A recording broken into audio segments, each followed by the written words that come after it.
this record that shows average of 15,000 people were unalive during the time of President Goodluck Jonathan.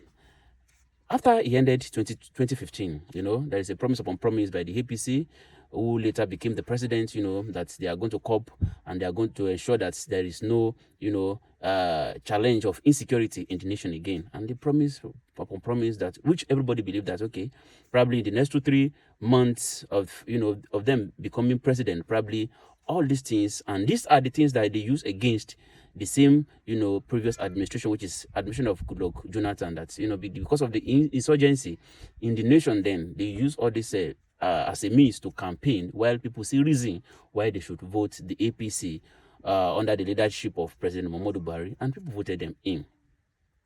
Don't forget, the major concern was about insecurity. Talking about the fuel, it was intact. Talking about price of food, talking about salary, everything were intact. The federal government workers received salaries, they received their wages, their allowances up to date. Nothing like, but the major problem in the era of Goodluck Jonathan was the Boko Haram. And people that were unalive were amounted to approximately 15,000 people were unalive. And when they became president, President Muhammadu Buhari became president from 2015 to 2023. That's 8 years. Don't forget, Jonathan uses 5 years, while Muhammadu Buhari uses 8 years. In his 8 years, it was recorded that over 24,000 people were unalive, be it through the through the kidnap victim, Boko Haram, ISWAP, IPOP, this and that, here and there, back and forth. Over 24,000 people, were unalive. And then during the time of Goodluck Jonathan, and as I told you, there were lower, kidnapping. I think the cases of kidnapping were less than 1,000 or so throughout the 36 states. But as of President Muhammadu Buhari, it increases. We have almost 5,000 people that were, I think fewer than 5,000 people that were kidnapped, and over this and that, everything amounted. People that were unalive, according to the research, were 24,000 people were unalive. Compare 15,000 to 25,000 people. And these people use the same strategy to invade Nigeria, to convince Nigerians that, okay, because of what is happening in the current situation of the country, they are coming to fix the insecurity. Nothing to fix by this government that was coming then, which is President Muhammadu Buhari. Nothing to do as for him. The only thing we expect him to do is just to come and fix the insecurity, which was still, booming after he became president. We record 2x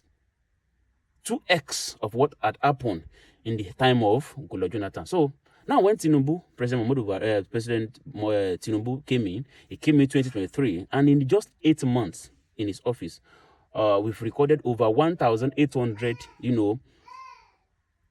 kidnapped people and people that were unalive.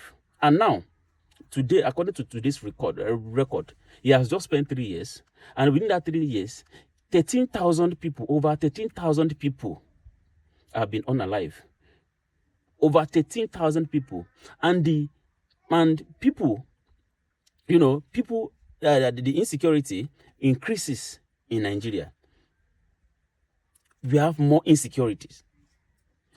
Then, during the time of Muhammadu Buhari, I think we have 4 states that is involved in all this insurgency. We have Katsina, we have Kebbi, and this Borno, and so. But now, as we speak, in the time of President Bola Ahmed Tinubu now, we have almost 15 states that is affected by kidnappers, terrorism, ISWAP, IPOP, and so many things. In just 3 years, we've recorded 13,000 people. Assuming you have already spent his 4 years, what would happen? And this set of people came to deceive Nigerians that they are coming to fix the insecurity affecting the nation. In his 3 years, 13,000 have been unalive. Imagine. Just ask yourself, if Tinubu is given an opportunity to serve another term, make it 8 years, how many people would have unalive by then? How many people would have unalive? I will not say you should not vote Tinubu. I'm not making this video to vote that you should vote Tinubu. But all I know is whoever that still have the thoughts that Tinubu is the best candidate should vote him. But I pray, no matter the insurgency, no matter that the victim that will still happen in these coming days, in his tenure, will be for the voters of him. Whatever that will want to happen, in the coming days, in the coming years, in his office, in the next 4 years, the remaining for him, if he became president, all the victim that is supposed to happen will happen to everybody that contributed immensely for him to become president. Whether you vote for him, whether you campaign for him, all I know is no matter the victim that are coming to Nigeria, we only refer people who support him. Amen.